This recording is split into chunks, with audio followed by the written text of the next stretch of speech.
ఈ వార్తలను మీకు అందిస్తున్న వారు భాస్కర్ ట్రావెల్స్ జంగారెడ్డిగూడెం.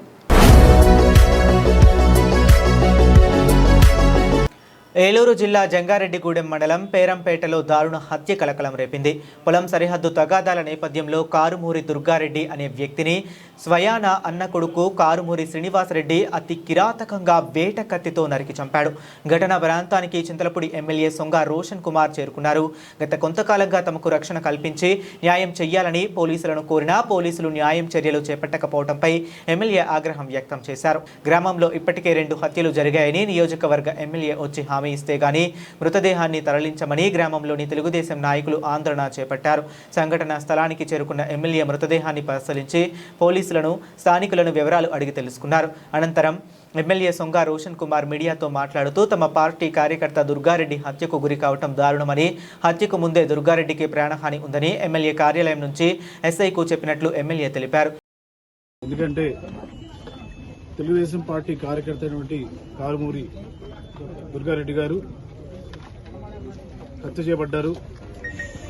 మరి పట్టపగలు చింతలపూడి కాన్స్టిట్యున్సీలో మరి జంగారెడ్డిగూడెంలో ఈ యొక్క హత్య జరగడం నిజంగా నేను చాలా చాలా చింతిస్తున్నాను. మరి ఈ హత్య కేవలం ఇది లా అండ్ ఆర్డర్ ఫెయిల్యూర్. ఇది లా అండ్ ఆర్డర్ సరిగ్గా ప్రొటెక్ట్ చేయడం వల్లనే పోలీసు వారు దీన్ని సరైన టైంలో కంప్లైంట్ పెట్టినా కూడా మరి యాక్షన్ తీసుకోకుండా ఎవరైతే డిసీజ్డ్ ఉన్నారో వారు వచ్చి లైఫ్ థ్రెట్ అని చెప్పినా కూడా పట్టించుకోకుండా మరి ఇలా చేయడం వల్ల మరి ఈరోజు ఒక ప్రాణం మనం కోల్పోయాం.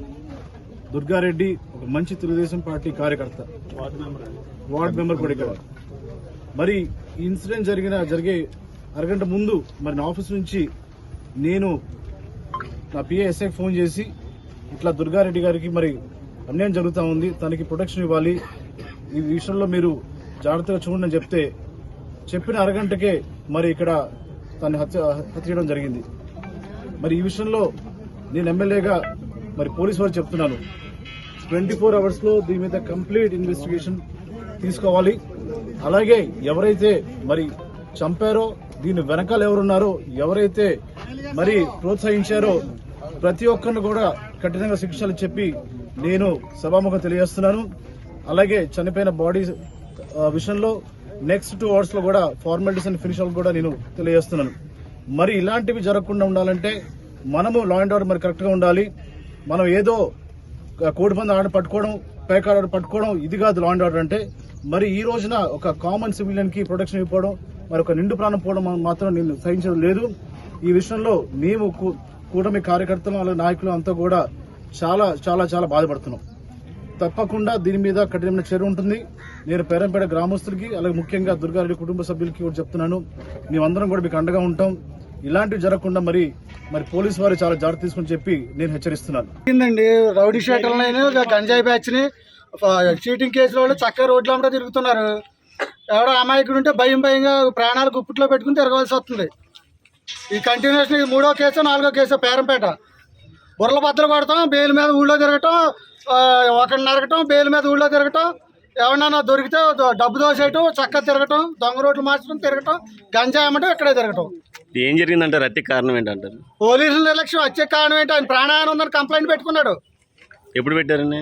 ఇప్పుడు కాదండి, ఆయన గొడవలు ఇప్పుడు కాదు, 2-3 సంవత్సరాల నుంచి ఒక చోట కాదు ఆయనకి.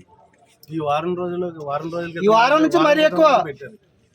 నా ప్రాణాయానం ఉంది, నా చేలో ప్రొడక్షన్ కావాలి, చేలోకి వెళ్ళనివ్వడం లేదు అని పోలీస్ స్టేషన్ చుట్టూ మొరబెట్టుకున్నా పోలీసు వారి నిర్లక్ష్యం వల్ల ఈ చనిపోవడం కాదు.